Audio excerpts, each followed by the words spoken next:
All right, welcome to today's episode of the Australian Lawn and Garden Podcast. This is going to be a fascinating episode. We've got Ash from the Monty Compost Company.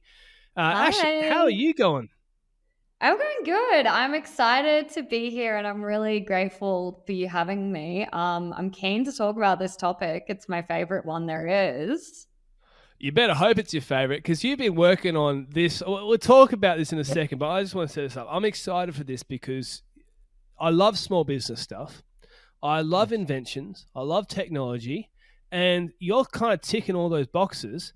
And what it is, you've invented something. Some people might have seen this on Self-Sufficient Me, but you invented what looks like an oversized, well, much better than an oversized golf tee. But for those who are listening who cannot see what we're doing, they're out working. It looks like a big golf tee. You stick it in your compost, and it tells you all kinds of fantastic things. It tells you why your dad doesn't love you anymore. It tells you what the financial future. No, I'm I wish you crossing told me boundaries there. that. No, you could do that. You could sell for a lot more money. Fix all relational issues. The economy's We're better. not to go to therapy anymore. Exactly. What a product you've got there. But no, why don't you tell me what it is? But I think it's really cool. You could tell us in some detail, Ash, in a serious So way. Monty Monitor is, like you said, I've got one right here. It does look like a giant golf tee, but basically what it is a monitoring device for your compost. You stick it in, it connects to our smartphone app, and it basically tells you all about the health of your compost, what you can do to improve it. And basically just all these different features that turn, kind of a newbie, someone who's not very motivated to compost well, into an expert, into a pro, without having to, go through all the trial and error, the endless Googling, all of that stuff. Yeah, and I think a lot of the people who do gardening, so a lot of the people who listen to this, you might be like, I'm a contractor or I'm a lawn garden professional, right? The thing is that a lot of them are very interested in perhaps growing their own food, but they spend so much time maintaining other people's gardens that, like, the more difficult it is, the less interested they are. And I think this kind of software solution for somebody to cut some corners on education and to cut some corners on time and just be able to go, hold on a second, I can compost. I do care about the environment. I do care about this kind of stuff. And I don't need to be motivated. I don't need to have heaps of time. It's a very interesting solution. The other thing I love about it is it's Australian. You're Australian. We can tell by your accent. But this is not an American. Usually these are American Yankees sorting this out. I love that this is I've got a pretty odd accent. It's not very good. It gets worse the more drinks I've had. Stay away from the Yankees. Yeah, it is made right here in Queensland, which is really cool. There aren't many kind of home electronics or any kind of electronics made here in Australia. It's all made in China. But actually, it was because of COVID, we couldn't do anything overseas anyway. Right. And we got to explore local solutions. And, I always wanted to do something locally, but I think the prevailing sentiment when I first started was just, no, you have to go overseas. Being able to actually do it here has just worked out so well. It's been so cost competitive. A lot of people should be considering making and buying locally. I want to say as well, I just came off a podcast from AEG. Now, this because I ended this podcast with AEG saying I need to get into another podcast immediately. And I had to message you saying, sorry, this is running late. But it's so funny because I look at I'm going to put a photo up on the screen. I look at the photo of this product and I go, this is a lady designed this. This looks good. I mean, it's just, how men design things and they look like they're going to kill you. But they're supposed to be manly. And I did a disservice by calling it a golf tee because it's the general shape. Kind of like ice cream. No, it does look like a golf tee. Some people say microphone. Some people say a lot of different weird things. But I think golf tee is one of the nicer ones. But I look at these designs. You've got some nice patterns, and obviously you cared about it because us blokey blokes interested in the science behind it. But I mean, I'm putting us all in a bucket. I shouldn't do that. But when I do put us all in the bucket, we're kind of like make it red and make it. But it looks. The thing is that it's very fashionable, and you put it in compost. It's kind of like, well, if you care so much about those little 1%ers on how it looks when you put it in the compost, you obviously should care about it. It shows that you would care about the other things. Well, I think the design is really part of our broader mission in what we're doing is just completely destroying and building back up the reputation of compost. Everyone has this perception of compost. I had it when I started. Sometimes I still have it, of compost being this gross, unappealing thing. It's not for me. It's not something worth doing. And what we are trying to do with Monty is to completely just flip that, say, no, compost can be cool. It can be sleek. It can be, techie and optimized and innovative. And I think we really had to start from the bottom up with that, make sure it was in every aspect of what we were doing. So yeah, that's kind of why we went the whole design route on it. Some people hate it, some love it. Well, I think it's cool. And the question I've got for you as well is how much of this is your touch? Because you've got a team involved. You're saying, we'll get into the numbers before, but there's software engineers and it's cost. We'll tell this whole story before, but you guys will be shocked to hear how much money has gone to developing this. Because this is not, $4.50 worth of this and $7 worth of that slammed together. There's a lot going on here. But how much of the design is you? Pen and paper, designing it, your story, putting it into it. I wish I could say that. So I started Monty myself out of some research I was doing at the University of Queensland on organic waste recycling. And I saw a really big gap because I was studying technology at the time. And I saw a really big gap in kind of technology tools and solutions to mainstream, increase the rates of composting, and just general organic waste recycling. And so I conceptualized this remote monitoring and management software, hardware kind of combination. And I came into the whole thing and I was like, yeah, I did a little undergrad at IT. I can make this. It's easy. Sure. Yeah. And I started looking up all the tutorials, and I had done one course in electronics build. So I was like, yeah, easy peasy. I'll 3D print it. And I learned very quickly that in my defense, I put together some prototypes. I did do a little bit. And then they all they would function, but the moment you'd put them in compost, obviously they'd break because compost is very moist. It's outdoors. And imagine putting your phone in a compost pile. Yeah, they'd all break. So at that point, I ended up working with our partner industrial design agency, and they're basically the experts who build physical materials. So they helped with the really sleek design. They put that all together. They're complete experts. Actually, do you know, I don't know if this is relevant to your audience, but do you know the four-wheel drive Max Tracks? Yeah, the things that the plastic things you put under, to help designers. You get the cars out. Oh, yeah, cool! Wow, they're an amazing firm, and they did they're very competitive, so they did a incredible partnership and discount rate with us because they're really passionate about helping small businesses. So we managed to get this, elite level design. And then we partnered with an Australian manufacturing firm, and then we were able to get it built here. And then that's just on the hardware side. At the same time, we were putting about the same, if not more, development effort into building the software as well.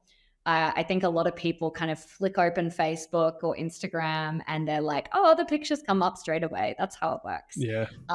And I myself had to learn that so much more goes into it in terms of building the database, building the front end, back end design, integrations. It's crazy. So suffice to say, it took a little more than my IT undergrad was going to do. Well, let's talk about, because we brushed over it very quickly before we get into what actually made it. This thing senses all kinds of gases, right? And it's designed basically, it'll tell you, I need to put in more of this into my compost. I need to do this to my compost. And it helps with stopping it from smelling bad, getting the results that you actually want. So it really is, you called it off air, but the terminology used for it is like a compost personal trainer, right? Exactly. And, I just wanted to touch on something you said before, because I completely agree with the sentiment. And we get a lot of pushback on this because a lot of, people who are compost experts, they say, oh, it's easy to compost. Anyone can do it. You've just got to learn about it. And as someone who's been studying compost for 5 years, I will tell you that it's not easy. There's so much trial and error. It can start smelling so badly and cause so many problems. And it's the same as getting a personal trainer. Like, you want to get healthy, but you don't want to learn about human physiology and the optimal exercises and all of that extra stuff. And that's not to say that people are lazy at all. It just means that people have so much other stuff to be managing. And so that's why our whole mission is just to make these tools that help people compost at a pro level, knowing exactly what to put in through this amazing sensor technology and how to manage it and build the right habits without having to read a dozen books on how to compost and still getting it wrong. A couple of episodes ago, I asked if people would be interested in purchasing a lawn care package that I designed. I'd had a couple of messages from people asking for that. I didn't think there would be too much interest. There was quite a bit of interest. So I've made a package, but it's not just a spreadsheet version that I talked about in that other podcast. It's actually a spreadsheet and a 1 hour plus video explanation going through every single little detail of the package or the program. And we go into exactly what fertilizers I use, exactly how much I apply, why I do that, how I think, how you would compensate for weather, what sort of wetting agents, kelp products, all that kind of stuff. When we mow, when we groom, when we aerate, different herbicides we use, everything is covered in that. If you're also a person who's interested in that, it's $73.50. You can blame the US exchange rate for that random number, but it's $73.50. On the Patreon, there's a link in the video description or the podcast description. And if you're the sort of person who loves this kind of podcast, you know that this whole series we're doing for Makers Month, it's the best way to support this is to jump on the Patreon and become a monthly member. There's a lot of work involved with these kinds of podcasts. I can't do it on my own, so I'm now getting people to help me with editing and things like that. And that comes straight from the Patreon. So if you're a Patreon, genuinely speaking, this podcast series is brought to you by you. I could not do this much work on my own. So thank you so much. Let's get back into the podcast. So what are the biggest issues that people have when what are the mistakes they're making with their own composting? Oh my God, there's so many. So as part of my research prior to doing this, I actually, there's this website where people talk about their compost. And I started just DMing people on there, asking them if I could come and see their compost. And so a lot of people thought I was like a scammer or like a freak, which is probably fair. Don't worry, I'm just bringing a chainsaw and a shotgun. There's nothing to worry about. Are you harmless on me? Your compost? So no, I wasn't trying to compost them in some weird way, but I literally went out to dozens of just random strangers' gardens to talk to them about how they composted, what challenges they faced, everything. And so it varies so much, different climates, different backyards, different compost setups. Maybe someone has an issue with chronic dryness. One person can't get enough of a carbon-based feedstock. One person gets really dense piles that get no aeration, that are difficult to turn. It can be any number of issues. Those issues can be caused by any number of, factors, whether it's persistent or whether it's, intermediate. Like, there's so many things that can go wrong with composting. And of course, everything does eventually decompose. You want to do it while maintaining as much of the nutrients as possible, If your compost smells, that means the nutrients are escaping and they're not being retained in that compost. Oh, Yeah. interesting. So And you there's want a practical benefit to getting, because the smell is what a lot of people don't want, because especially small blocks today, right? If you were to say to somebody, "Do you want a compost pile?" Their first thing is going to be they're kind of ugly and they kind of smell, and I've got a tiny little block. How do I? No thanks. But I it's not met this just that it's guy. practical. He was composting like 10 tons in his backyard, and it What? stunk. Yeah, it's crazy. He didn't Okay, have a hold big on a second. plot. Yeah, how big, and why?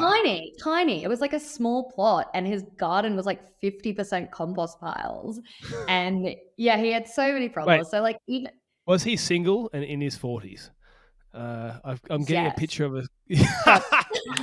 He actually was, but he had gotten all these complaints from council, obviously, because he's got this stinky ass compost pile in his Call me backyard. Sherlock Holmes.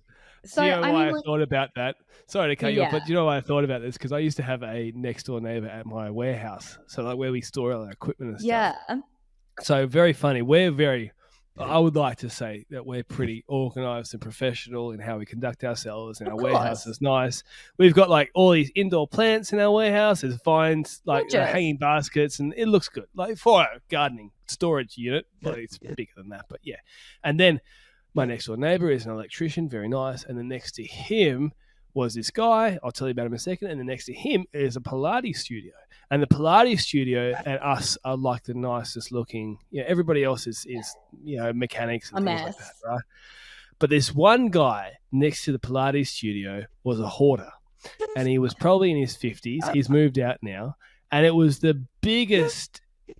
What would you call it? Polar opposite between the beautiful Pilates studio with a lovely lady running it, and helping all these people recover from injuries, and they made it look nice.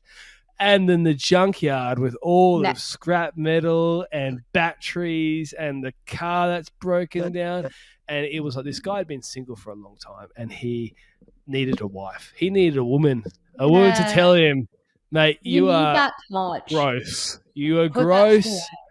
Right, and as soon as you said someone had 10 tons of compost, I was like, that is a guy who needs a feminine touch in his life, because we're all idiots and we need to help each other. That neighbor, except instead of scrap metal, it's scrap food waste and chicken manure. True. So I can't blame people for having the perception that they do about compost when you've got all those wackos out there who are just off the rails composting.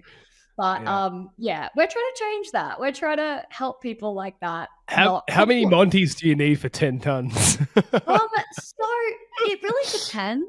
We found that smaller piles are kind of okay with literally just one, because compost piles are fairly homogeneous, which basically just means all the same. So if you take a reading, if you place it at one position, it's very likely going to be reading the same enough numbers somewhere else to give you a good reading on how to manage it. So then what about, for most people, one's fine, right? Now, you were saying the mistakes. You went to 12 or so, a dozen or so different people. A few dozen. It was almost 50. A few dozen? Oh, whoa, okay. I must have misheard. I was just rolling around town seeing people's compost. That is obsessive. That is. I know. Okay, it was a lot. Yes. All right.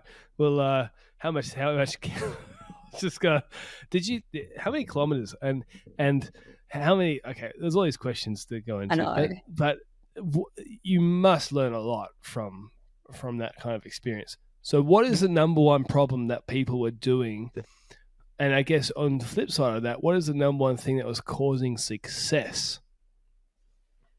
I would say the number one problem, although there are so many, the number one problem is probably that people don't put enough carbon-rich materials in their compost. So a lot of people, so when you compost, think of your compost like us. We need to have a balanced diet. We need protein, we need carbs, we need vitamins, all that stuff. Your compost also needs to have a balance of its inputs. It needs to have nitrogen-rich materials. So that's, food waste, that's coffee grounds, it's anything really fresh. But it also needs to have carbon-rich materials. Yeah. Think the opposite end of the spectrum. That's things that are dry, that's paper, that's sawdust, that's branches, all that stuff. Wood.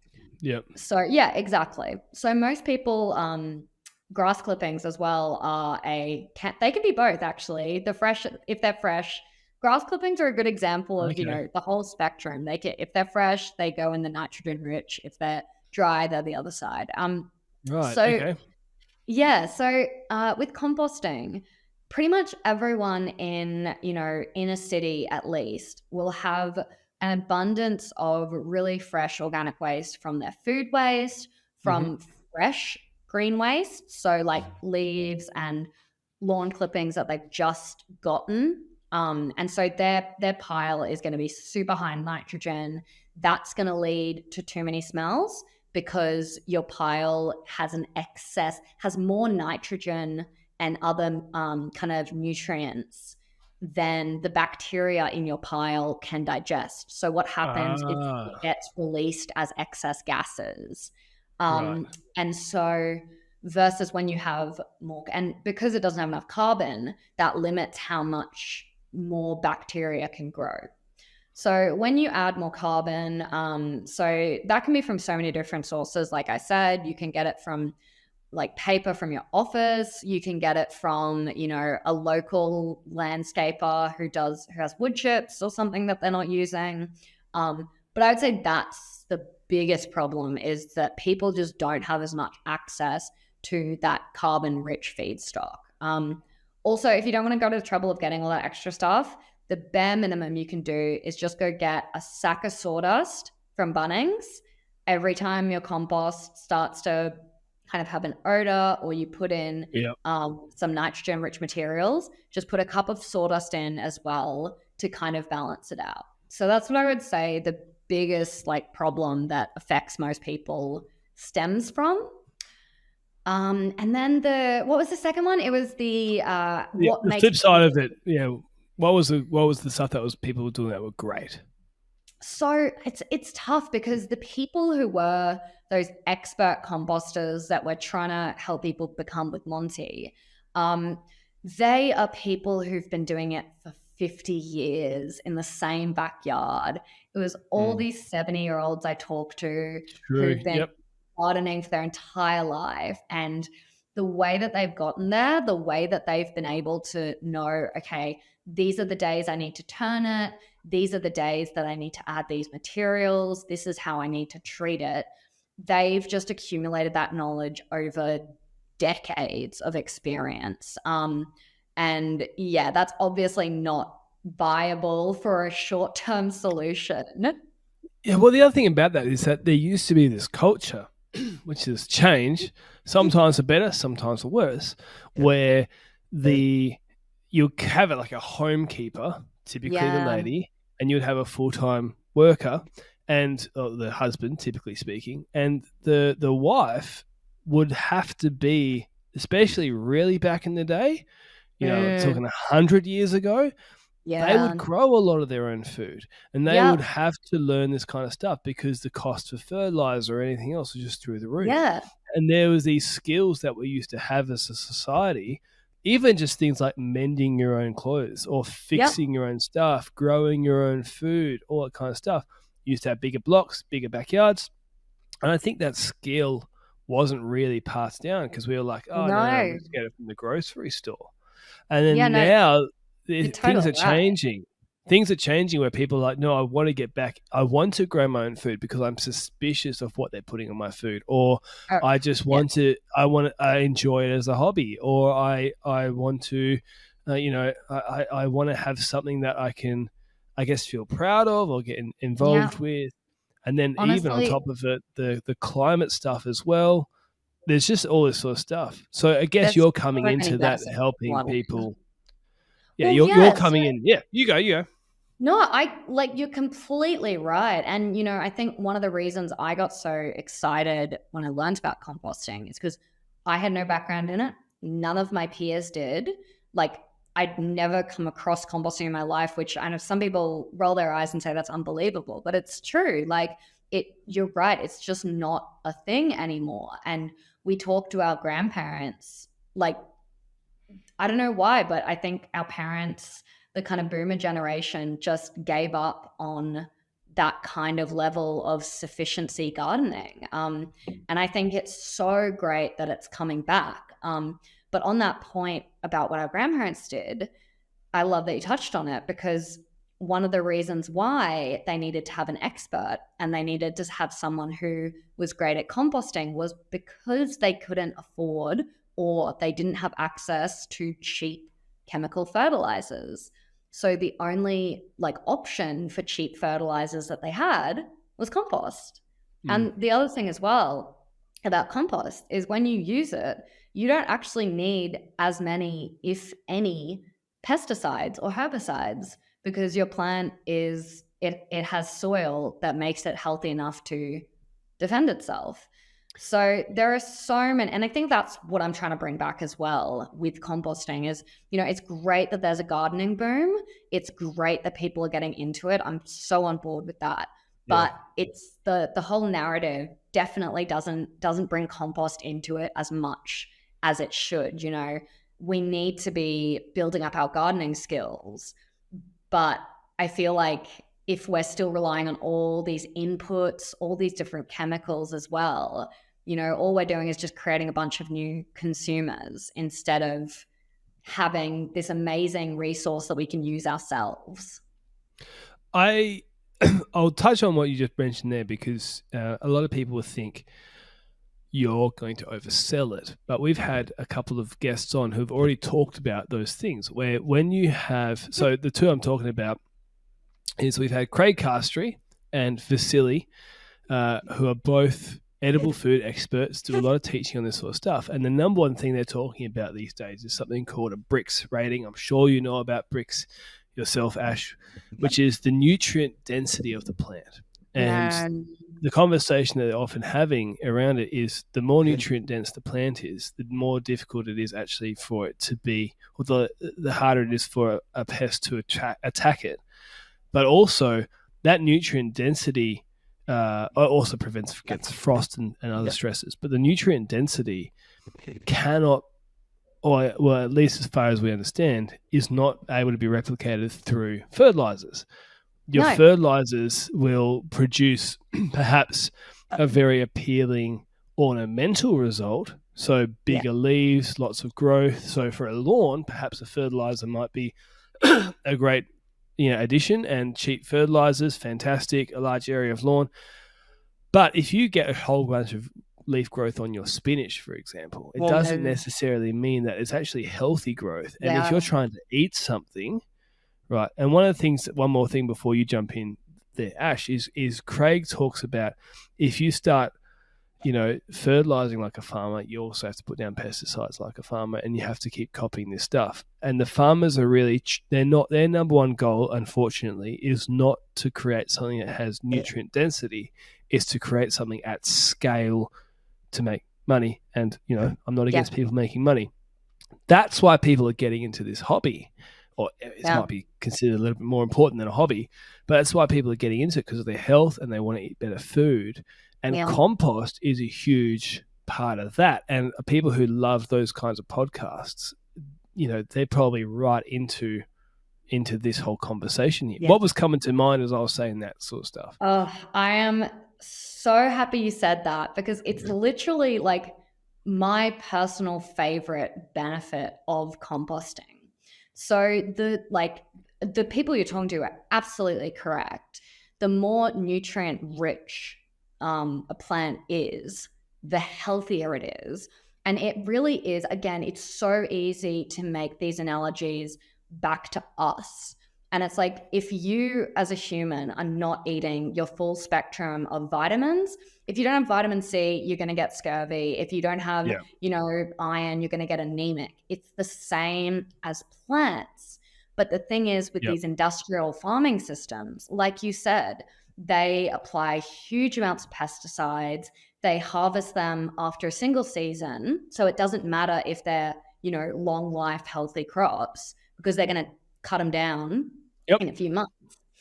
And then the other thing, as to what you said about how, those, you can't actually replicate it with chemical fertilizers as you can with compost and natural fertilizers, is because when you apply compost, what you're getting is actually that full spectrum of not just nutrients from the recycled organic material. So it's not just the big three, nitrogen, phosphate, potassium. It's not just those. It's also all the micronutrients. So that's everything from like zinc to cobalt that your plants need, because it's coming from dead plants. It's the constituent building blocks of life. But then on top of that, you have all these other things that we're really starting to understand are critical for plant health, for their immune system, for not needing pesticides.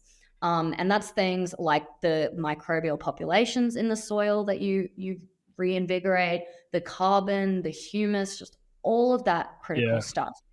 And I think the other, I love a good analogy. It's how I kind of think. Go for it. When you were saying that about those big Woolies and Coles industrial plants, I just think about it like you see a bodybuilder and they're on steroids and they're on workout mixes and they're on all these things. And you look at them and they're like, oh, they must be big and strong. And then they, I don't know, have heart attacks or deflate. And it's like, that is not a healthy person. That's a big person. Yeah. And that's exactly the same with our industrial farming. People know that because my career has been in making things look pretty. So in a sense, I'm the steroid guy, right? In one sense of the word, because, I get what you're saying. On the outside, things are pretty. And, I love people know that we have a sponsorship that, a lot of what they do is these kinds of products. But the way that I feel about it is that's for the ornamental scene. And if you have, for example, 200 square meters of lawn, how the hell do you improve the soil without ripping up the lawn? It's very difficult. The only option that I know of is to core aerate, remove the cores, and then fill it with a finely graded organic compound or some sort, some option like that. And so that's, in my sense, that's where a chemical fertilizer is a great option. School ovals, things like that. If you're trying to get rid of your bindies, you've got to use some sort of weed spray. But on what you eat, if you're putting that in your mouth, right, I can cover up and spray a herbicide on a lawn, right? Okay, kids don't walk on it for a day, whatever, keep the dogs off it. I'm fine, It's a little bit different if you start eating it. It's a little bit different if you're putting that in your mouth. Yeah. And another benefit that we talk about with compost is, you're not going to encourage worms with a fertilizer. Right, you actually may, if depending on how strong you do it, actually may hurt the worm situation. Yeah. And the fertilizer applications, for the most part, it's not always the case. It depends on what you're doing, but with lawns or whatever, hedges. But with vegetables, for the most part, you kind of get addicted. Not like you yourself, but you have to keep applying. Once it's run out, that's it. Whereas a compost mixed with worms, putting in the soil over a long period of time, will run you out of business. Maybe you don't need to, after a while, you might not need to continue making the compost, depending on the situation and stuff. But it's actually a holistic approach. And it is. I guess we're advocating for composting as a whole, and you're trying to make that more accessible through the technology in the Monty. So that's, I love that you said that as well, because it is, it's a fit for purpose kind of thing. There are definitely places for chemical fertilizers, and it's going to be decades, if ever, that we wean our global food system off them. But it's actually an interesting fact on that about getting addicted to chemical fertilizers is that for the average, arable land, it takes 3 times the volume of nitrogen fertilizer to get the same amount of yield today as it did in the 70s.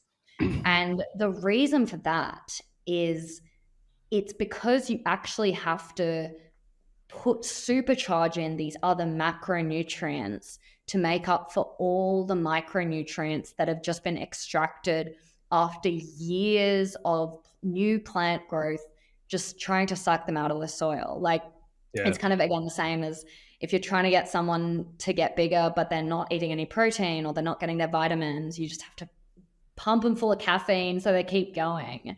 And so it's really like, for our food, we're just learning so much more how critical it is to get all the nutrients. And like, that's exactly it. It's like, our goal is to put ourselves out of business because it's so commonplace that everyone composts. And we're lucky that that's such a big problem, so that we've got we've got a while to go. Yeah, at least a week. Yeah. At least a week. maybe 2 weeks. A week before we solve this problem of the global food system, right? That's, exactly. Good. But yeah, it is a huge problem, and it transcends just every aspect of our food system. So big problem to take on. I mean, I'll explain this. You know this, but I'll explain this to some of the listeners. The other thing is the tilling. So it's a fascinating thing. We had a professor of agriculture on, Jim. What was his last name? Prattley. That's his last name. And we talked about glyphosate and the controversy around that. One of the fascinating things about glyphosate is actually there is a benefit in preventing digging, right? Because when you till the soil, right, you release a lot of carbon into the atmosphere. You break down the roots, you wreck the fungal stuff that's going on. Now, Jim himself was someone who was interested in allelopathy and the ability of a plant to defend itself against weeds. I would love for one day. Have you seen those little robots that can zap the weeds? Or yes, they are amazing. That would be epic, wouldn't you? See tens of thousands of these little robots just crawling around, solar powered around these farms, so we didn't need it anymore. It's amazing. But one of the things that's happened is the topsoil that when you turn over a topsoil, like in the rotary hoeing, and you don't let it sit and grow its own colonies of fungus and microbacteria and things like that, it actually is damaging to the quality of the soil. And that's one of the other things. By turning it over to get rid of the weeds or whatever it was, you end up having it become more reliant on these fertilizers.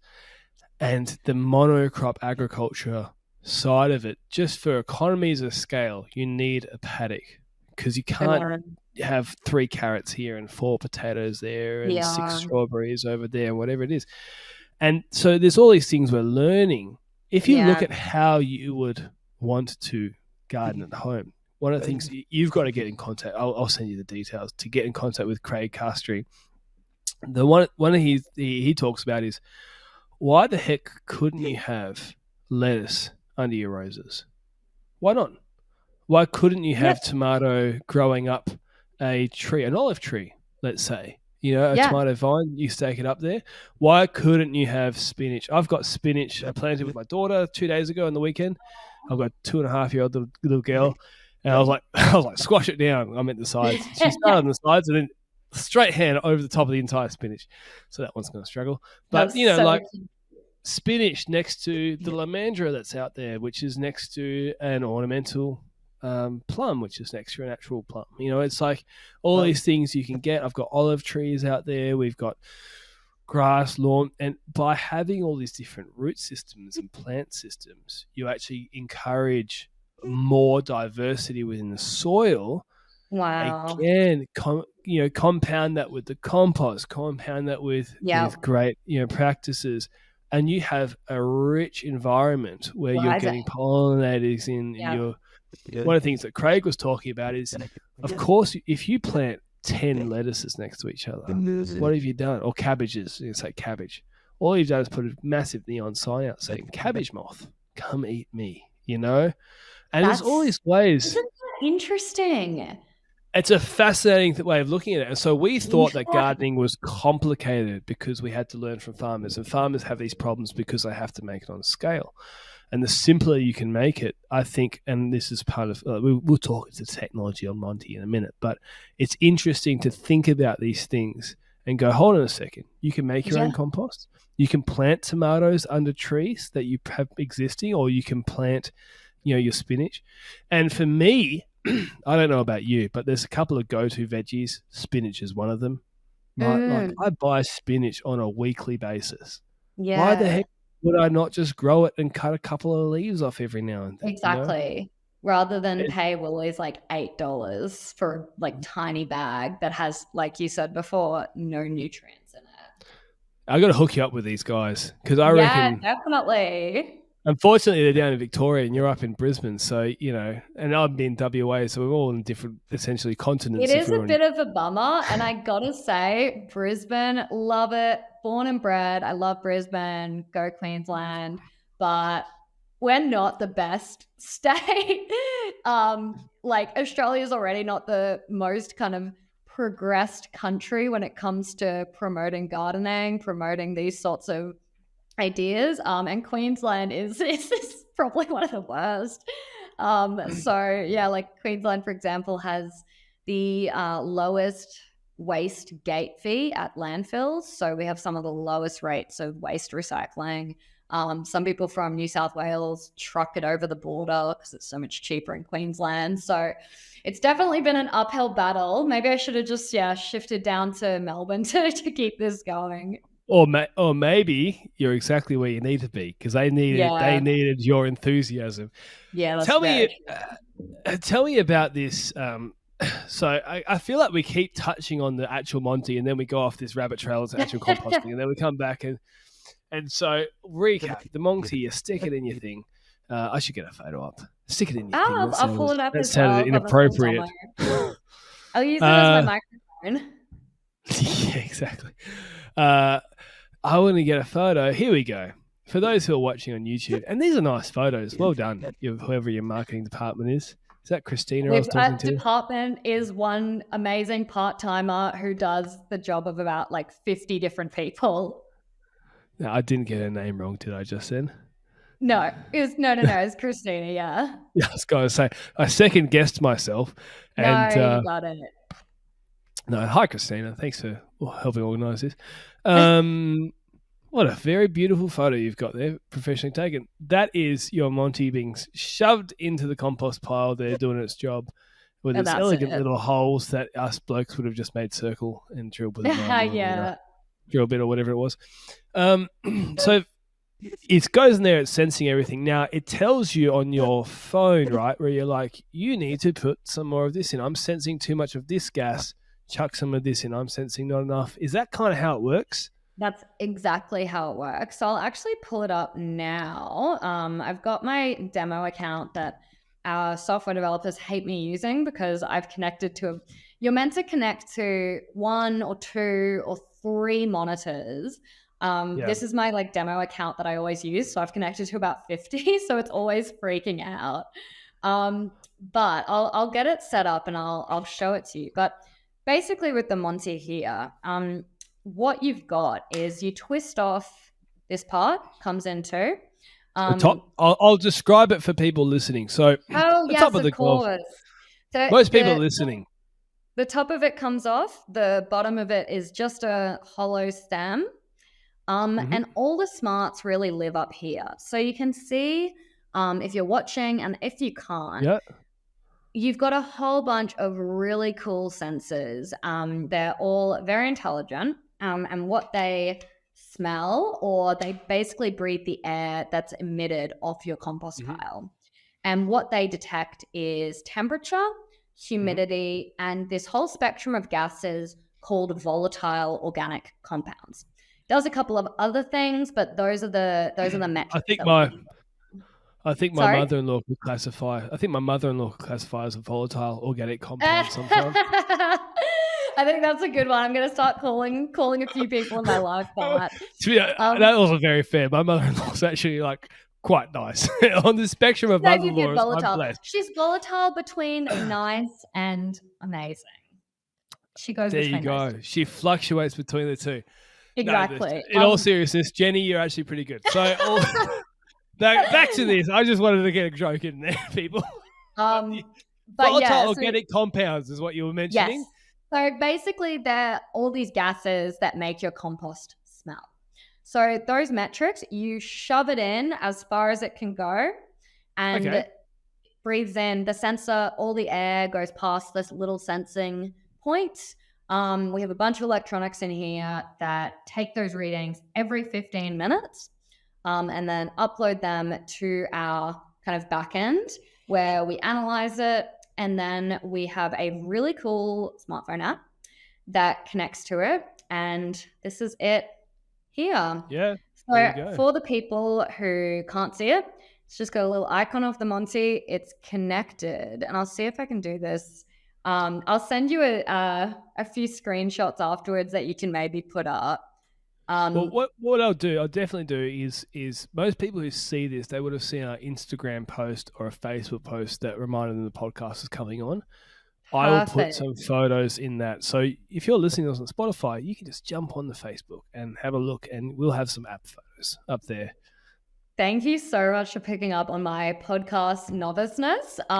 But yeah, you've basically got a really cool chart, and then below it, we give you a full analysis of the health of your compost because of that and what you can do to fix it.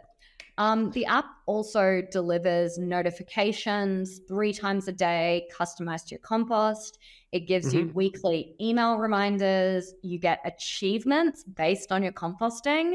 There is just this whole spectrum of different features that turns you into a pro. Now, we were going to talk about this later, but let's talk about it now. This is not $5 worth of, a gimmicky little stuff you put in. Now, when we were on the phone before, this is like a week ago or something, we were having a good chat about everything. And you told me roughly how much money has been invested into this, because you've got proper investors, you've got proper grants and things like that to get this done. And there's a lot. This is one of the things that I thought would happen is people will look at it and go, it's an oversized golf tee with a little computer on the top of it. How fancy can this be? Can you tell the listeners how much has gone into research and development over almost 5 years, right? Yeah. So you're totally right. We get that a lot. And we'll get people who say, oh, I can go get a thermometer at Bunnings for $20, or I can build it myself with some electronic parts that cost me $30. And kind of at first it was a little bit grating, but I've since you just brush it off because over the 5 years, we've invested over $1 million in investment, in grants, research, all of that stuff into building not just the hardware, but also the supporting software that does all the data processing, the analytics. We worked with a PhD who was studying machine learning and AI at CSIRO. We've worked so much on just getting, because, it is a world first technology. There is, the actual technology of sensing, of gases, of temperatures, that's existed, but this is the first time that we've applied these modern developments into the application of composting. And, there have been a few soil sensors and things like that, but nothing of the sophistication that we currently offer and we're continuing to build in. So it really is. And, we have broader applications beyond consumer composting. We're also doing industrial composting and other forms of waste management like biogas containers. So we really are a lot broader than what we get so much from the haters, which is, it's a little stick. I could make that. I want to see if I've got it here. For those who are watching, I'm leaning over, but I think I moved it. I'm too busy with all the other podcasts, but yeah. At Bunnings, you can get a little stick with like you know all about this. It's your world, but for those who are watching, or listening, you can get a little stick which has your moisture meter or whatever, and it's like, I don't know how accurate it is. And it's like, it says moist, wet, dry, and you got a couple of things, super cheap. Yep. And I feel like what's happened, it's not your fault, right? There's these bigger brands who will see an opportunity and will charge $30 for something that is essentially a gimmick. It does technically what it says. Another product completely irrelevant to composting, but have you seen those aeration shoes you can buy? It's with the spikes on them? Yeah, like tiny little, basically glorified nails. Yeah. Stuck to the bottom of a plastic shoe, and they cost $10. And I wrote an article, my most popular article that I've ever written. And for those who don't know, I've got a bunch of articles, but this one gets, on a good week, it might get like 1,500 people reading in a week. Yeah. Oh, wow. September. It is. The article is called, about 600 is average, right? But the article is called "The 3 Worst Aeration Products You Can Get from Bunnings." No. Right? and 3 great alternatives, right? And that's so good. You are better off buying 100% people listening to this. Your best option at Bunnings, as far as I'm aware right now, is a garden fork. If you want to aerate your lawn, stick your garden fork in, give it a wiggle around. Go for it. There are some other people who have manual aerators with nice tines on them, like Emma from Real Solutions, who has been on the podcast, or a few others. But if you really want to get proper aeration, you kind of need an $8,000 aerator, which you could potentially hire. Wow. But what someone will say is, put on these little shoes and the tiny little spikes aerate legally. I guess they kind of do. But they don't really give you what you want. And I feel like you're kind of being batched like that. The uneducated person will go get a professional contractor to come in and say, what will it cost to aerate my lawn? That'll be $250 or whatever it is. And they go, why would I do that when I can spend $10 on these shoes? And then people, they buy the shoes, they don't work. I feel like one of my greatest additions, or not additions, things that I've done to help society is that article. I wonder how much money have I saved somebody in plastic shoes? So good. I don't know how many people have read that article over time, but like maybe 100 people a week don't buy those shoes because of the article. You're so right. Like, it's exactly it. And I think that when it comes to products, when it comes to marketing, your business, this is something that's so common, is that people just expect the cheapest solution. They don't want to, take a look behind the scenes into what has actually gone into it. Like, I guarantee you that every small business that's selling a service or product, they are giving you a fair price. Like, all of these big businesses, I know, even the ones selling those sort of like shoes, they're still probably making like a ludicrous profit on them. And again, it's not even delivering the benefit. So all these companies are just doing this race to the bottom on pricing, and who ends up benefiting them? Who ends up losing? The consumers, who get sold this false narrative that you can get good results for no money. I feel like for me, if I was running a product company, and I'm not, I couldn't in good conscience sell something that I knew wasn't going to work. I just couldn't do it. You know what I mean? Like, I can't, even if someone was, today we only do, in my business, we only do a certain type of work, which is quite high-end, complete packages. We don't do once-offs other than a few select services. But if someone was to come to me and say, I've got a budget of $60, could you fix my lawn?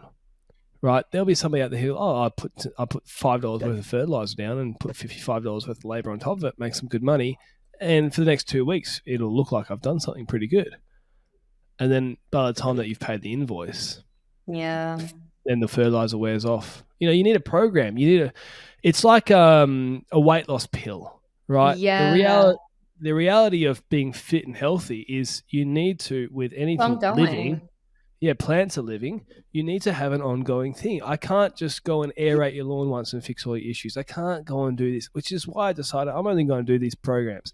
And people come to us, what's your price? It's $300 a month. What's your price? It's $600 a month. Well, it's not cheap, right? But do the $10 aeration shoe style business model and lose my reputation. I don't know. I'm with you. I don't sense the big businesses. They just look at, okay, are we going to make a profit off this? Is it legal? It's legal. We're not lying. technically air That's rates. literally it. Yeah. Like, it's so sad and it's so disheartening as, you know, a small business, as a startup, because, you know, to be like, in people's defense, they are used to being fleeced by these kind of big businesses. So it's fair that people have so much skepticism.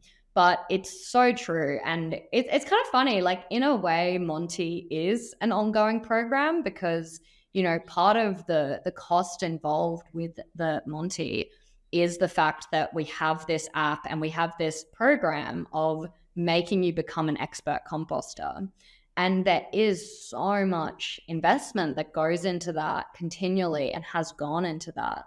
And I'm right there with you that if you are not benefiting from this, if this is not for you, then that's totally fine. And we'll do a complete refund and we'll be committed to constantly giving people the best possible experience, because that's all part of the mission. And if people aren't getting that, then it's not just going to turn them off us, but it's going to turn them off composting. And so I feel like there's so, and you know, actually in saying that, I know a lot of pretty dodgy startups as well that are just there to make a buck. And I won't name them because they are. Oh, come on. I'm not No, going I'm to joking. that. Don't do that. Don't do that. But it would be funny. Yeah, it's like it's just depressing because you try and do a good job and then you just get lumped in with these kind of people. But yeah, it's just part of running a business. Now, unless you found a Nigerian prince who was giving you have you seen those memes where it's a fake news article where it's like Nigerian prince dies alone with $30 million worth of cash. No one answered his emails. It's literally a joke, but unless you're getting investor money in to get this developed on a personal level, that's a lot of pressure to have $1 million worth of investing. This is on your shoulders. You're not, an old seasoned business veteran.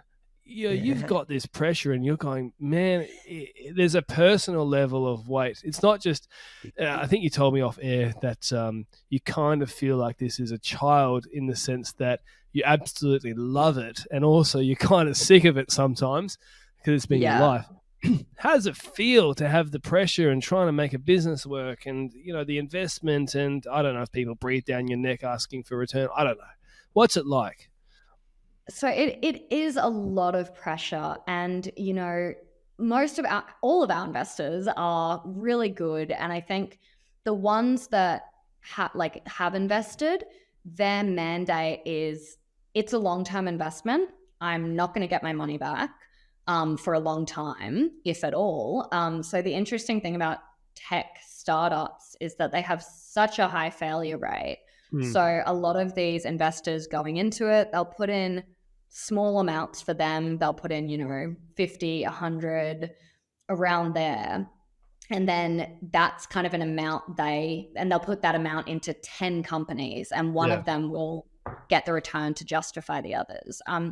So we're also really fortunate as well that a lot of our investors are mission driven. So they obviously want a good return, but they want for their money, but they also want a good return for their impact. So if they parked that same amount of money into like a savings account or an index fund, they might accrue money on top of that, but it's not going to make an impact. So that's kind of the expectation on their behalf. But it is still so much pressure. And it's funny, this is a little bit kind of unrelated to gardening, and it's more just like the topic of startups. But it's interesting because, I didn't come from an entrepreneurial family. I didn't come from, a family with heaps of money. And a lot of the people who do this startup, like you think of the people like the startup leader like Elon Musk and stuff. And that's so typical of a lot of the people in this space in that they come from very wealthy families. So they don't really value money very much. Like to them, they could lose $1 million and whatever, it's just $1 million. I'll go on to my next business. Yeah, I see what you're saying. So there's that attitude in the space. But for myself, I obviously recognize that as such a significant investment. But then more than anything, it's because I actually care about solving this problem.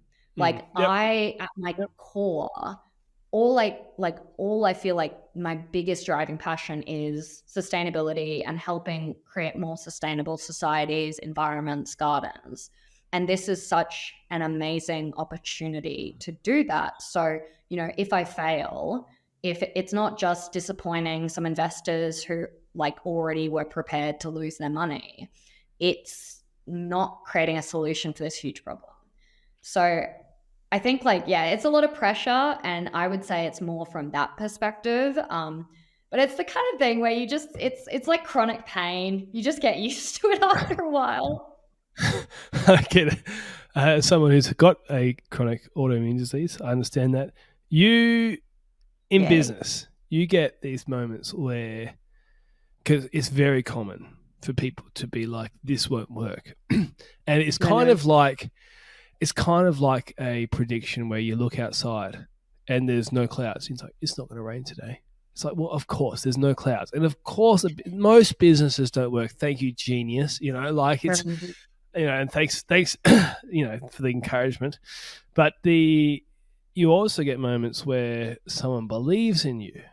Do you remember the first time, I'm sure you do, when someone truly believed in the product and you're like, oh my goodness, I'm not the only idiot who actually thinks that this might have a chance? So, there's been a lot. And, all of our investors, for example, are particularly a few really stand out because they are so competent and successful, and they've seen so many startups. So having their faith in what we're doing is so inspiring. So there's that one, definitely. But again, their mandate, they see a lot of different investments. There's a lot of levers they can pull to help make us successful. I think probably the person who inspires me most is actually our head of product. So he came on a few years ago, and he is literally the smartest person I've ever met. He does all the technology stack. He manages the product. He built it up. He's gone from so many different experiences. He's built his own company. He's just the most intelligent, wise, incredible person. And I always look at him and I'm like, dude, if you're working here, like you could be getting $500,000 working at Amazon if you wanted to. Yeah. If you're working on this mission, if you have faith in this, then I have faith in this. It's kind of like, anytime I'm like, oh my God, is this going to work? I don't know. I'm like, okay, he's still here. He's still believing in it. All right, cool. We're good to go. Okay, yeah. I totally get that. I do. Yeah. Having had many employees over the years, well, many. I'm not like freaking Amazon numbers. But, like more than one or two, you do, when you hire somebody who's got some capabilities and who's it's nice when you hire someone who's smarter than you, because they're like, oh, cool. Someone does believe in me. I totally get that. Well, how do you work with somebody who's smarter than you and you're the boss? Oh, we all have such a good relationship. Like, I think because we've got a team of 3 of us in-house, and then we have a couple of software developer contractors. I don't interact with them much, but that's like product owner does most of the interactions, but that's just because software developers don't really like talking to people. Yeah. Not all of them. If there are any software developers listening, I was also a software developer for a little bit, and so I get it. So I'm not shaming you at all. You do amazing work. But the core team, we just have such a great relationship, and there's never any power struggle or lack of respect for anyone's like contributions or ideas or areas. It's so important when you're managing people, of course, to make sure that everyone's performing, but also just enabling them to perform without oversight, having that trust, having that relationship. So with particularly our product owner, who is worlds more competent, smart, ability than me. You know, I'm still only 27 and this is my first business. I will gladly cede the floor on so many counts. And I think just knowing where you're the expert, knowing where you have the knowledge authority, I guess, for lack of a better word, and being able to assert that and have that respected, I think that's the most critical thing. And everyone in our workplace respects that for everyone else. So I think that probably is the way we get around it, because there's not many areas that I'm an authority. I'll be real on that. Like, there's not that many. I have a lot of learning to do, but where it is, we know where everyone stands, and that's how we manage it, I would say. I find it very interesting when you talk about your lack of expertise. It's fascinating because I find there's this culture. When you talk about small business owners, right? Most people who listen to this, they hit a moment of desperation often. They're working in a full-time job. They hated what they were doing, and they thought, why don't I give gardening a try? You know, and they know what it's like to be a business owner who changed industries, and you kind of don't know what you're doing. And you've got to go to a client and quote the job. And there's been a moment where I've never cut a hedge paid before. And I've got to rock up and quote this job and pretend as if that's my profession. My expertise, yeah. I was a chef for 15 years, and here I am mowing lawns, and someone's got it seems like I got a fungal issue here. And they're like, I don't know. I can do that for you. And it's crazy because it is, do you know what? It makes people real. You know, we so many stories in business where, like, if you look back on yourself, everybody does, but it really happens. Like, you say 5 years. So what were you, 22? Yeah. So I was 19. I was 19 when I started my business, and I had been gardening in a paid capacity since I was 15. Wow. So I'm the sort of person, have you heard of, I'm sure you have, what's the imposter syndrome? I'm like nowhere near imposter syndrome. I'm the other end of the spectrum where I'm like, I'm overly confident syndrome where at 19, I can start a business and be successful. Yeah, literally. And it's like years of just being stupid mistakes. And I get to 23 and I'm like, because I hired my first full-time employee at 21 as if I knew what I was doing, right? Wow. Because I had two things I was doing right, and I was like, I can run a successful business. No, it gets 20. And you had no idea about payroll or HR. Everything. How to even do tax. No, none of those. Literally, like, how do I lodge this? What's ATO? Exactly. Still. And then right? Like you said, you reflect back and it's like, who let a 22-year-old do this? Exactly. Right. What was I thinking?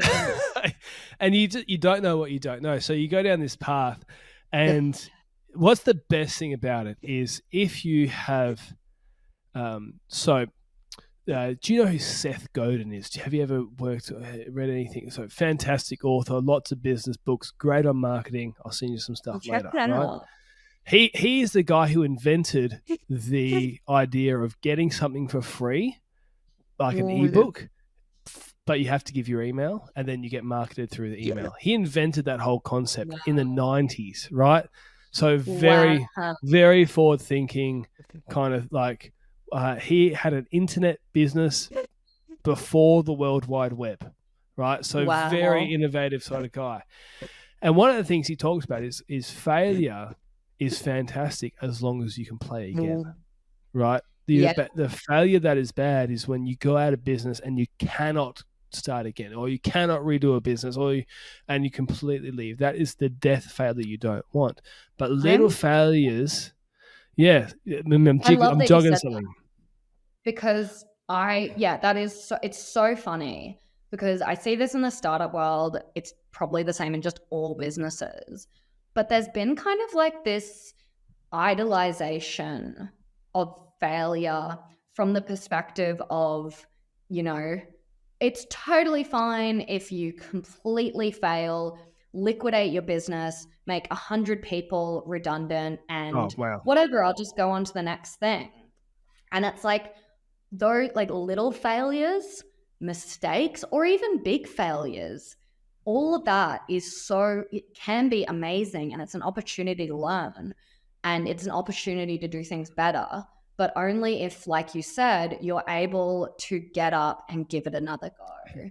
And you might be giving it another go tomorrow, or you might be doing it in 5 years, but as long as you're taking that failure and moving on with it. And I see a lot of people who, they have some big failure and they just never touch business again. They never do anything. And it's really disappointing because, I feel like it's that nebulous kind of relationship with failure. It's like, yes, it's very good, but you need to take it as, that next step, that kind of opportunity to change or do better. Well, that's the thing. People get afraid of the small failures, but that's actually crazy.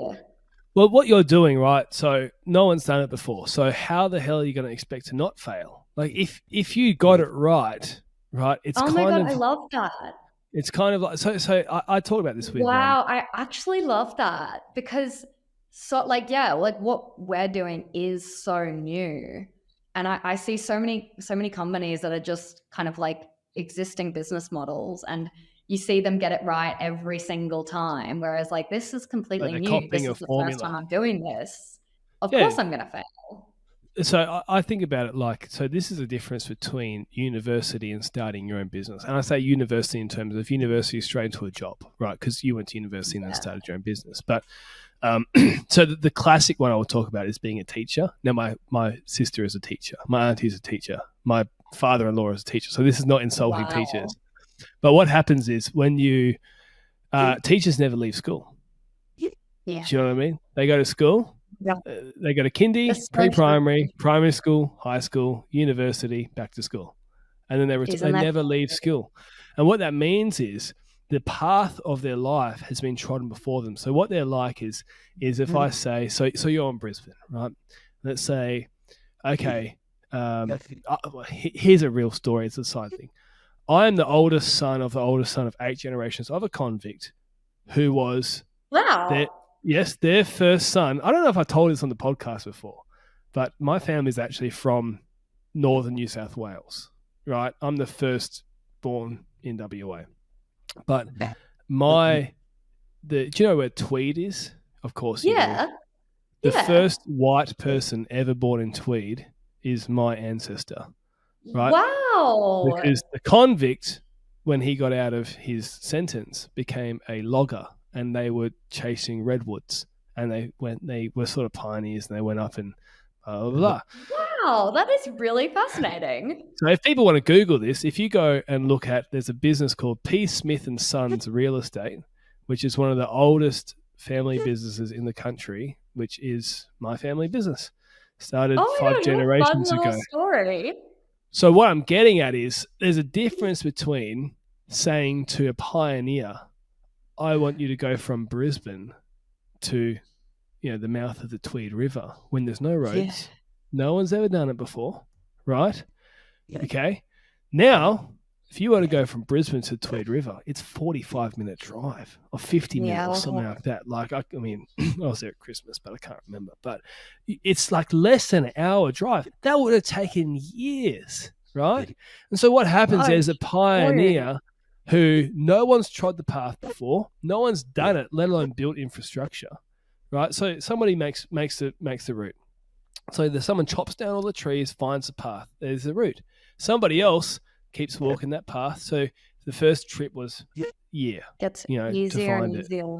Yeah, exactly. And then eventually you get the interstate, and now you have 110k an hour speed limit in your 2009 Mitsubishi Outlander or whatever. Yeah, it is. I got the Lancer. You got the Lancer, right? We got little Yaris, which we call Yaris Hilton. And, nice. Suzuki Swift, which is Taylor Swift. So we've got Yaris Hilton and Taylor Swift. But I mostly used to drive my mum's old Mazda, and we called it the Maserati. It was quite the same. But you get the idea, right? So what happens is the person who drives the interstate from Brisbane to Tweed has done the same trip but has not achieved anything near the person who was the pioneer. The first person to and now my great grandfather was not the settler of the Tweed, right? That was obviously a river mouth. They found that pretty early on a boat. It just happens to be that his son was the first born there. But the idea is that that's what a small business owner, the real pioneers. So if you go start a franchise, it's not easy. I don't want to say it's easy, but you're walking a path that's already been trodden. And somebody who's starting something from scratch, I haven't talked about this on the podcast before, but here's a little secret for you listeners. I also have a software company. A company is way too big to say.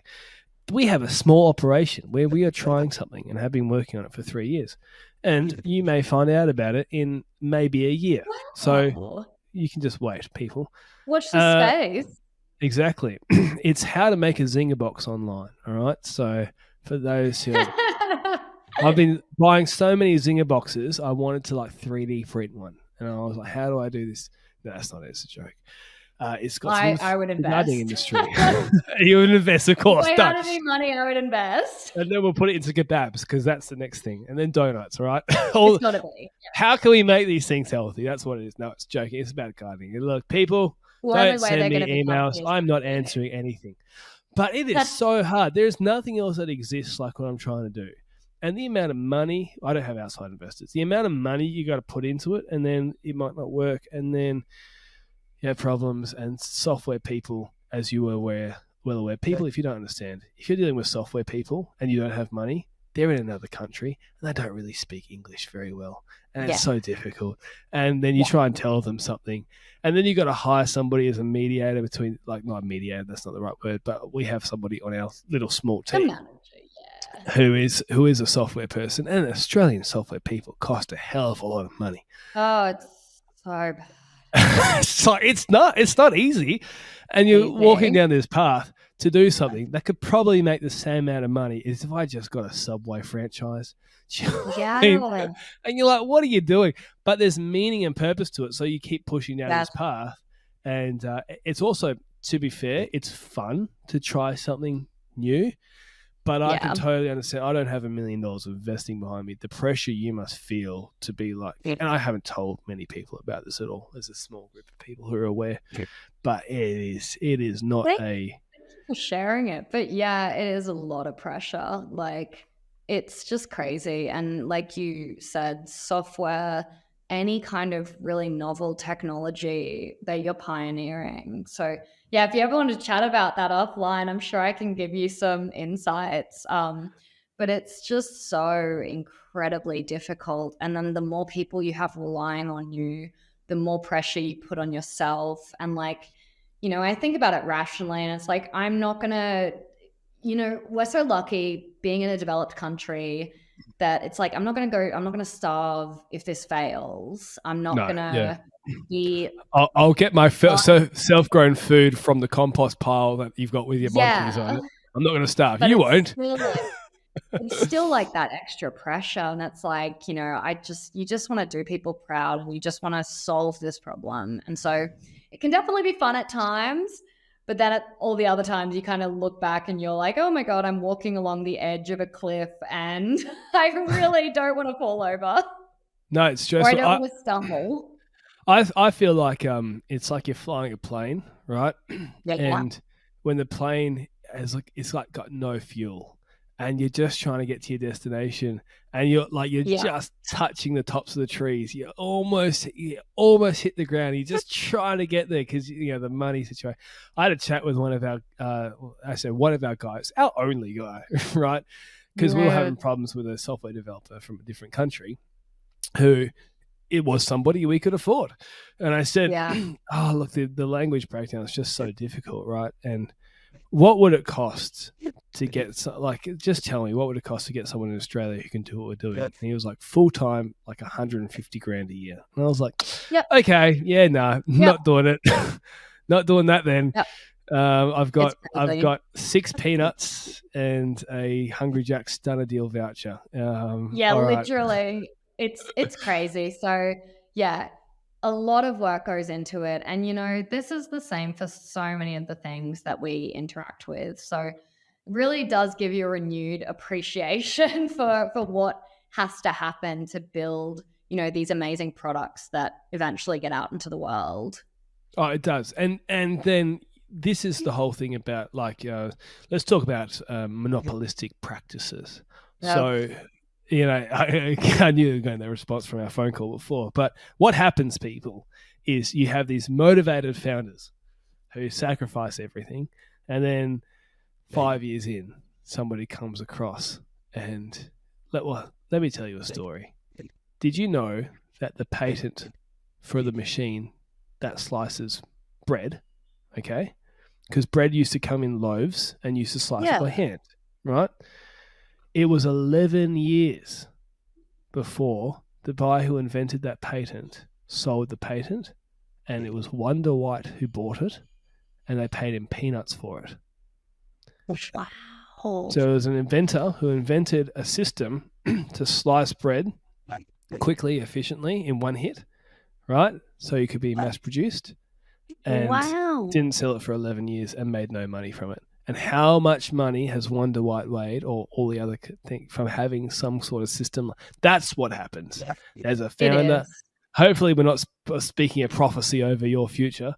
Hopefully there is success in it, and everybody else is doing something good.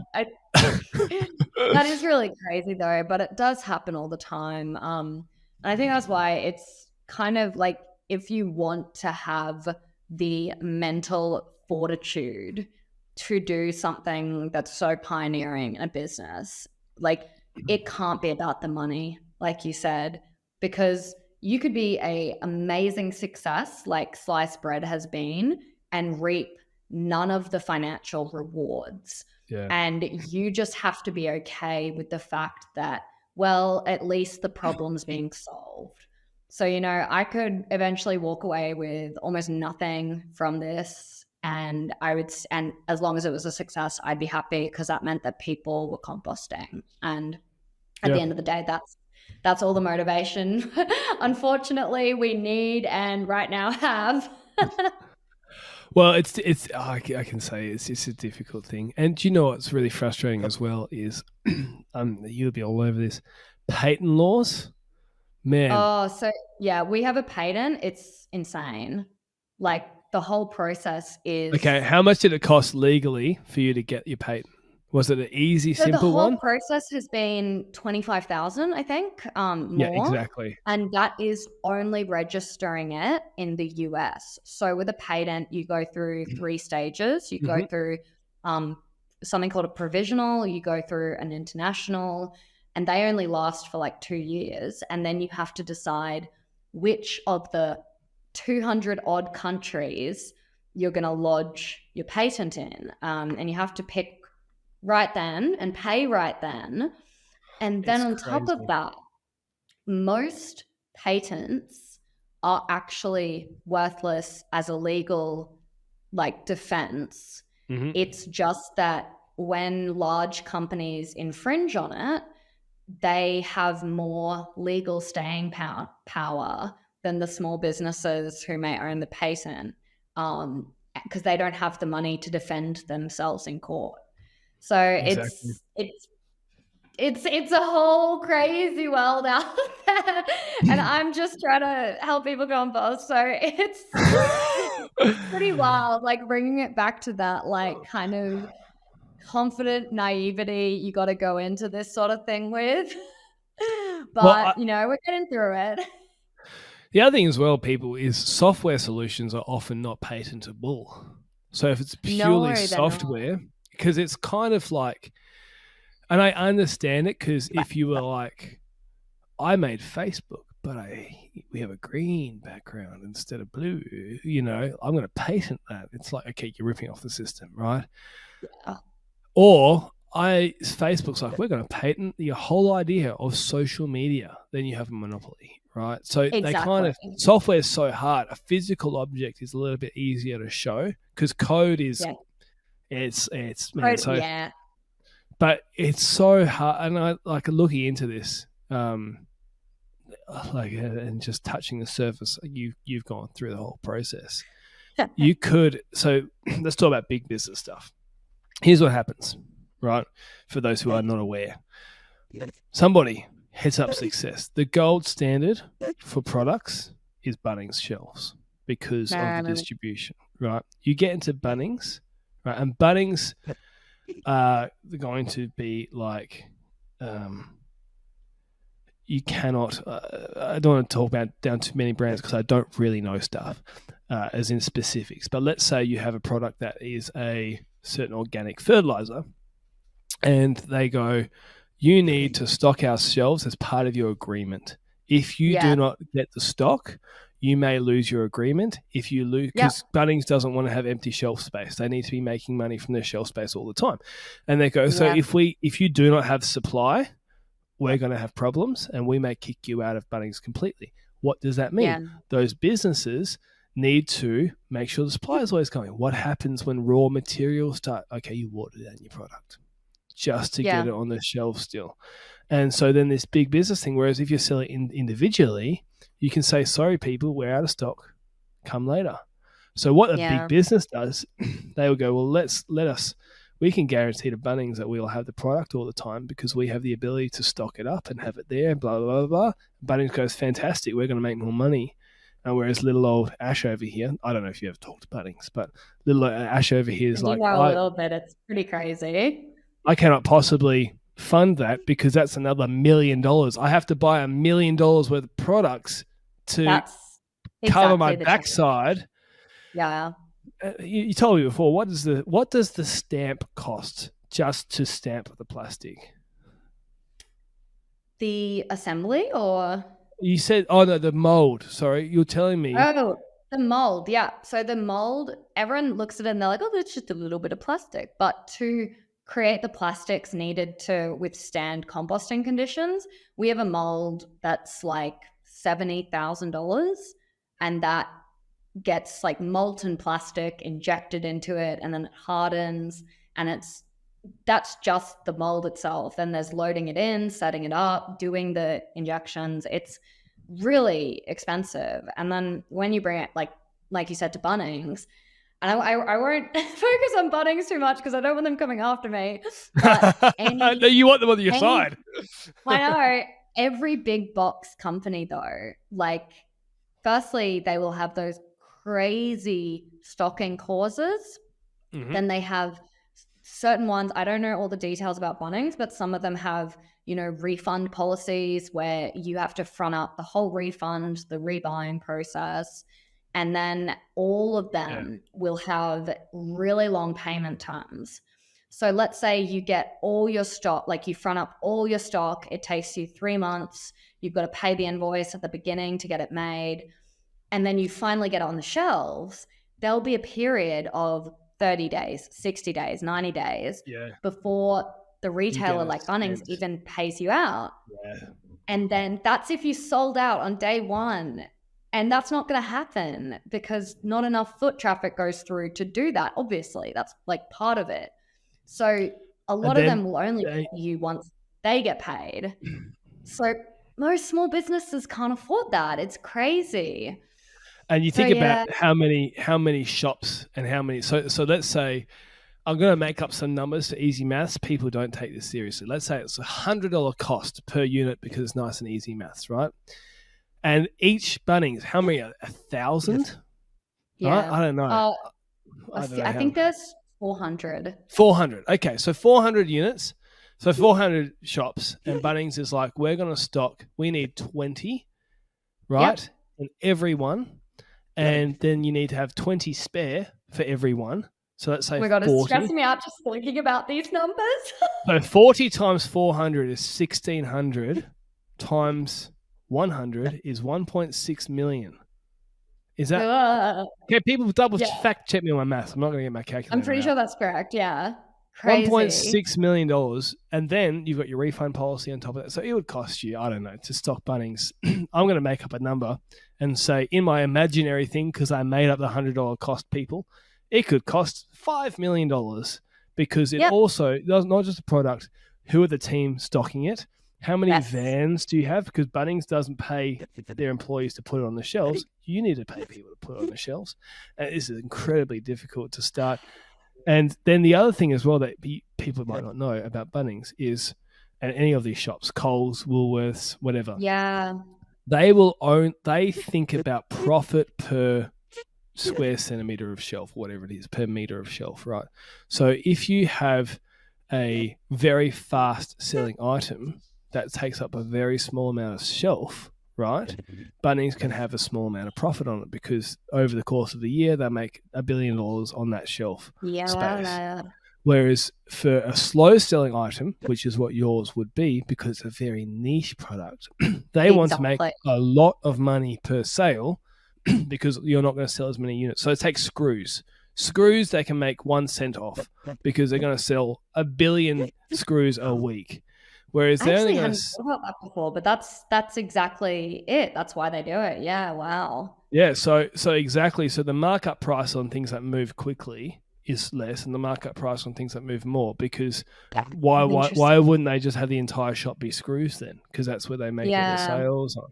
So things like, specific tools for specific roles like yours is, just they need to have a big markup on them. And so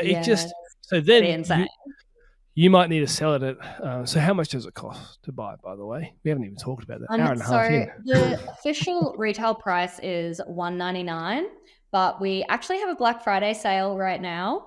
And we do a lot of sales throughout the year when we have our online store, which is really good. Wait a second.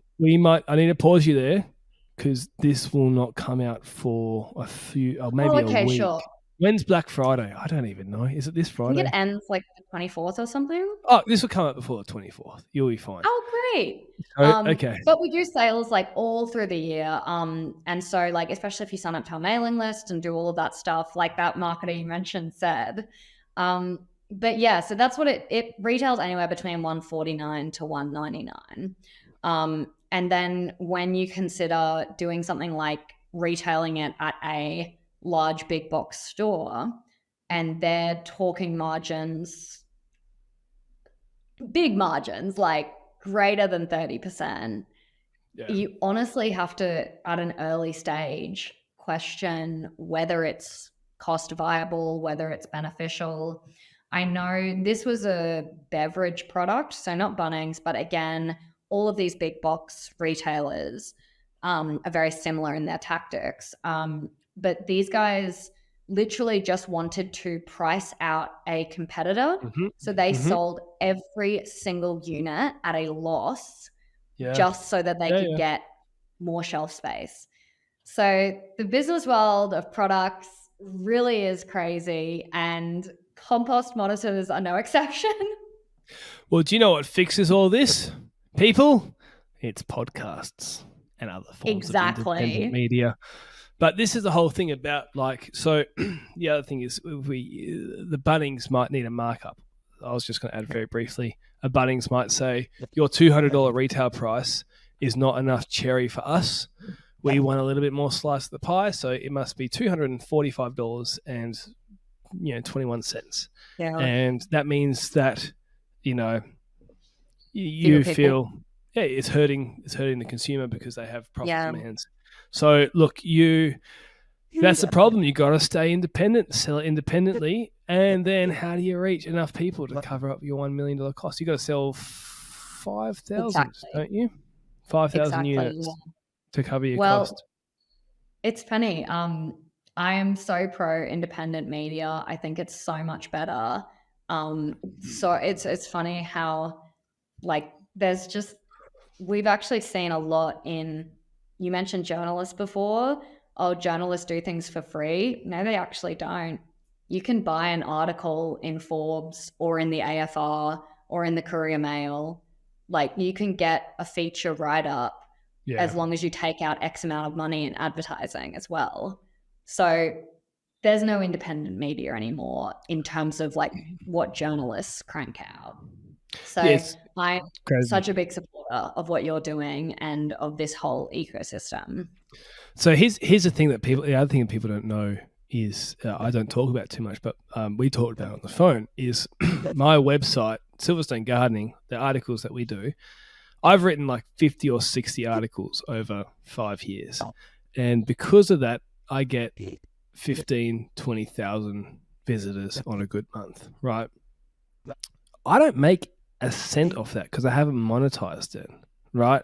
Actually, I do indirectly. I make money off it because like people go through to the website. Exactly. Indirectly, people trust the website and they think, oh, they've got a lot of good advice. They must be a good gardening business, so they hire us. And also it helps with my SEO for my articles. So my articles help my work pages. So if it's like lawn renovations in this suburb, it'll go higher up. Easy though.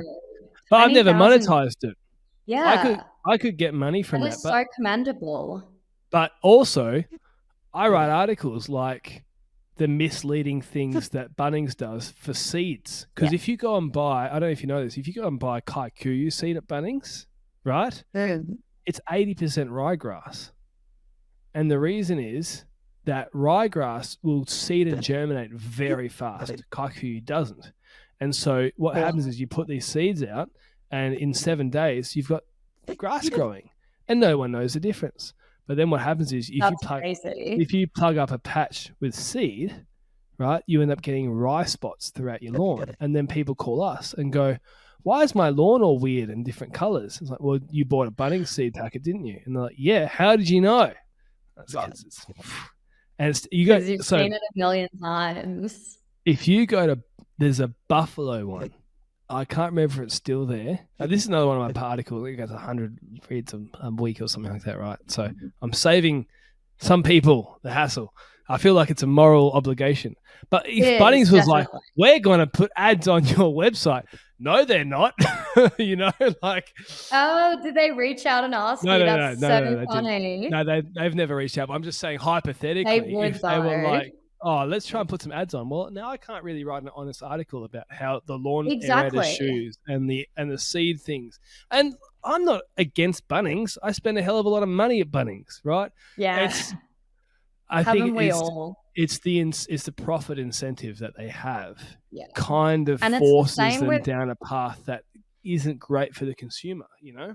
It's the same with all of these big businesses, like the negative impact that Woolies and Coles have had on, you know, these natural food systems. And, you know, it's the same in every country, Walmart, Home Depot, they're all the same. And you know, that's why as independents, as small businesses, we've got to stick it out and we've got to keep on grinding. Well, and that's like, I feel like, that's why, so back to what we're saying, I decided I have one sponsor, which is the Lawn Shed. And the reason why they're my sponsor is, well, there's several reasons, but it's not because I'm getting crazy money, right? They do not care who I have on. And so I could have somebody who is an ambassador for a competitor and it's fine. I could have somebody who's, right, but I can't do a podcast series like this if, let's say I'm sponsored by, I don't know, imaginary whippersnipper brand. And then I'm like, oh, we're going to get AEG on. They're like, what do you, we're going to get Palenque on Greenworks on. Yeah. It's like, now there's conflict of interest. Yeah, but if my job is to tell people what's really happening and be open and honest, you know. So look, we haven't even talked too much about your thing for the last probably 45 minutes, but it's fine because it's been great though. I feel like all of these topics are, you know, peripherally related, but it's interesting still. It's just good being able to kind of share this whole side of things with people. And I think from our perspective, like there is a lot of misunderstanding of what we're doing, of, you know, people just see tech gadget and they think evil billionaires, and that's fair enough, but we're definitely trying to shake up that perception. So all of these chats are so great. One of the things that'd be really interesting, and I told you this on the phone, I was like, it's going to be a different feel to all the conversations. Yeah, it is. And I love it. And the reason is, so I've talked to Let me big mouth myself for a minute, but no, I've talked to so many influencers in the industry, right?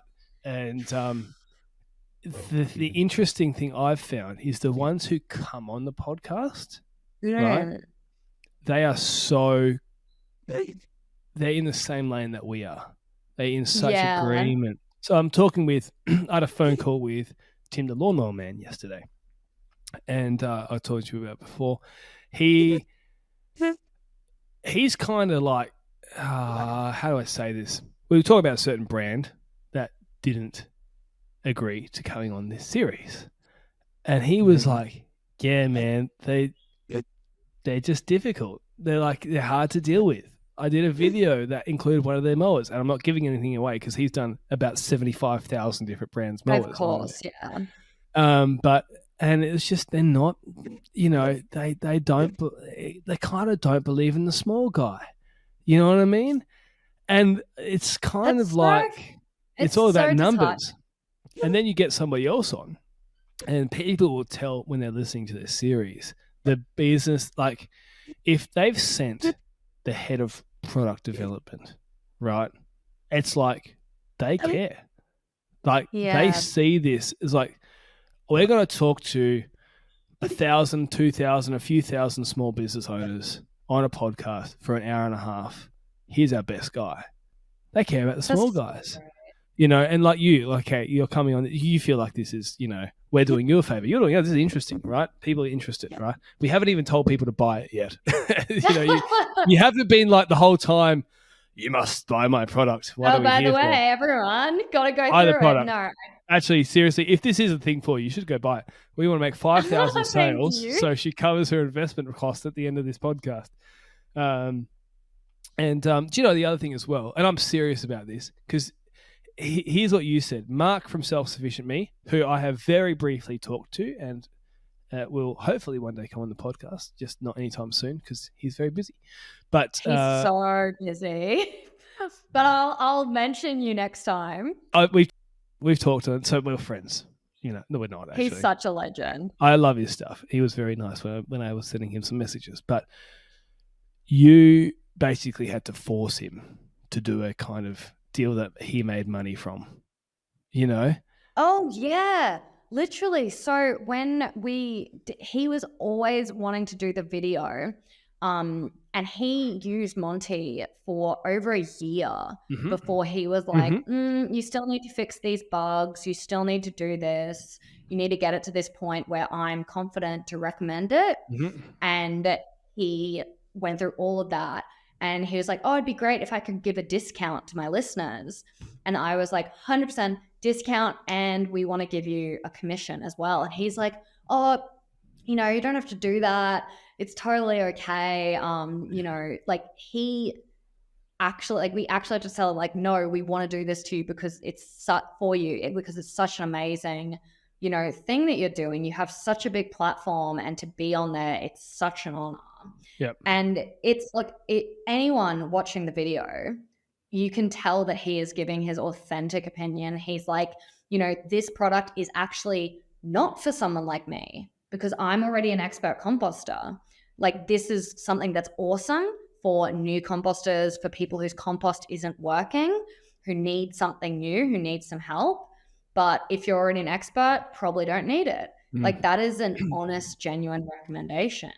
And we actually love that because what it means is that all the people who get a Monty are going to be people who are benefiting from it. Yeah. So, and Mark is independent. He is so independent. He is I could just talk about Mark for the rest of it. So I'll rein myself in. But I think creators like you, like Mark, you're so much better than these bought and sold journalists or some of those dodgier media outlets that, you're not getting the truth from them.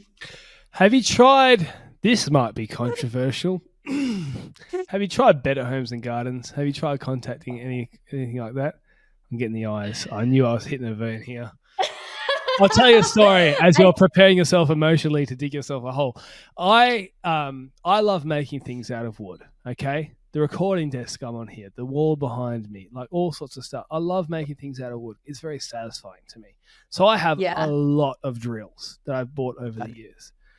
And I love an impact driver. You probably don't know what that is. What was that? You don't know? I don't. I'm sorry. You have a drill and you have an impact driver. Yes. To the uninitiated, they look the same. Okay. But an impact driver is so much better at putting in screws, right? Okay. So it's a driver, like a screw driver. Yeah. Right. It's not a drill. It looks like a drill. And they cost $300 for a good one. But anybody who knows what they're doing has got one, right? Any tradesman. Yeah. Almost nobody puts in a screw with a drill unless you're on a budget and you need a tool that can do both. No worries. I watch these Better Homes and Gardens videos, and I loved Better Homes and Gardens growing up, and I love the presenters on Better Homes. I never met him. Actually, I've talked to Jason Hodges. I've never met the other ones who are on TV at the moment. I have no interest in shooting them down as individuals, but they make their wood paneling and they are putting screws in with drills, and I know for a fact that the professionals are not doing that. And the reason is that they have a sponsorship with a certain brand to promote a certain product. So on camera, they use a drill. Yeah. Off camera, they probably have Milwaukee or AG or Makita or whatever it is, the higher end brands, and they've got impact drivers, and it annoys the crap out of me. And you get someone like Ben Sims or Mark or Tim the Lawnmower Man, and they would never do that. Whatever they're using is on camera. So what's your experience like with Better Homes and Gardens, if you have any? It's exactly the same. And it's the same with any publication, because like publication, whether they're publishing things on TV or in magazines or in a newspaper or on radio even, they have a finite amount of space, of screen time, of radio time, all of that. So they also have sponsors and partners, and they need to prioritize that airtime for those sponsors. Mm-hmm. And what that means is you might think, oh, there's an hour and a half long segment on every week. Surely I'd be able to fit onto that. But it's like, no, they have 2 slots available maybe for something like that's not a partner or not a sponsor, and that's all they'll be able to fit in. So even and whoever can get in on that, they're going to preference not-for-profits, they're going to preference researchers or schools or things like that over any private company. So because to them it's like, oh, we'd rather private companies pay us to advertise than give them free promotion, even if that is something that we know would benefit our audience. So and they don't have the money, or like it's not the same as the big boys. So so it's incredibly tough unless you can find an angle to shoehorn yourself in there, or you've got a connection. But yeah, I feel like we've just been lamenting the world of small business. I don't want to be disheartening anyone. I genuinely, 99% of the time, I'm really happy with what we're doing. Well, can we do a code for the podcast as well? Like, we got a Black Friday sale, but some people will listen to this after Black Friday because it's going to come out, I reckon, pretty close to when Black Friday is. So look, can we do a code? We got to wrap this up at some point, but let's. I've got a bunch of people in my head who, obviously, having done the podcast with some connections, who would love what you're doing, and maybe we can hook you up with some of them, and we can say stuff you to the big brand media outlets and say you already spend enough on research and development. We'll try to help with the marketing budget. I do not need to make any money off your sales, so whatever discount you're going to do, you can just add more discount for the users so that you get the same money and the user get the discount. And what can we give for the people out there, the listeners who want this? I'm going to check, but we're going to be able to give you guys a minimum 30% off. So done. All for you guys. That's so 30% to the listeners, and we're going to try and get down that 5,000 target And we'll see if we can. That's so sweet. And then when you're Honestly, a billionaire, I'll ask you for a free yacht. All right? Okay. hell yeah, definitely. Well, I mean, like, I don't know if that's gonna happen, but if it does, yeah, everyone gets a free Monty. Actually, no. I tell you what. When you make $100,000 in profit, okay, this is legally binding. You owe me a KFC Zinger box, large with a Pepsi Max. Okay, all right. 100%. We'll go Or a have one kebab. together. I'll take a kebab. I'm sort of at the moment. I'm enjoying my kebabs more than my Zinger boxes, but I'll swing some Oh my roundabouts. god, we got to get you back on the boxes. They're way better. And if you like what we're doing here, I'm going to wrap this up now. But you can jump on the Patreon because that's the best. Because that means I get paid by you, which means my financial incentive is to support you and tell you what's going on. And on there, if you don't want to have a subscription, but you love lawn care stuff, here's my little ad. We've made a program, costs $73.50, and a lot of you have bought it. And it's fantastic. It goes an hour. There's an hour into depth into what I've learnt over years of making nice lawn care programs. And it's targeted at the Australian climate. It's like Yankee stuff and all that sort of stuff. So hopefully you find that helpful. Go buy that instead. And buy a Monty at your 30% discount and jump on the Patreon and support us. And if you've enjoyed it this far, yeah. And where else? Where do we find you on social media? It's Monty Compost Co. So just if you search Monty and Compost together, we'll be first ones there. Joe, one more question. Why Monty? I should have asked that at the beginning. What's Monty mean? We were looking for fun names, and I kept saying Compost Monitor and Monitor Monty. We just wanted to make it a bit more fun. But speaking of fun, this has been such a great chat. I really genuinely appreciate it. And, honestly, this is my favorite kind of format to talk about anything. And I feel like we've just covered so many topics, from compost to holistic gardening to business, just wow, everything in between. And it's been so great. People, if you made it to the end of this, you need to buy one, okay? Obviously, if you enjoy this type of content that much, all right. Anyone who's listened to our chat for this long, and I'm just going to make like a self-deprecating comment. Everyone on Mark's, not everyone, but we had a few comments on Mark's video because I featured in it that were commenting on my voice being annoying. So if anyone's made it through this listening to my voice, thank you. I think they've been, what's the word? Inoculated, like a vaccine. They've been inoculated by my annoying tones of voices. I mumble a lot. Like as a podcaster. I don't think you mumble. I think we've both. We're probably a bit biased, but I think it's been a great chat. And everyone who's listened this far, thank you for being part of it. All right, we're leaving now. See you guys in the next episode.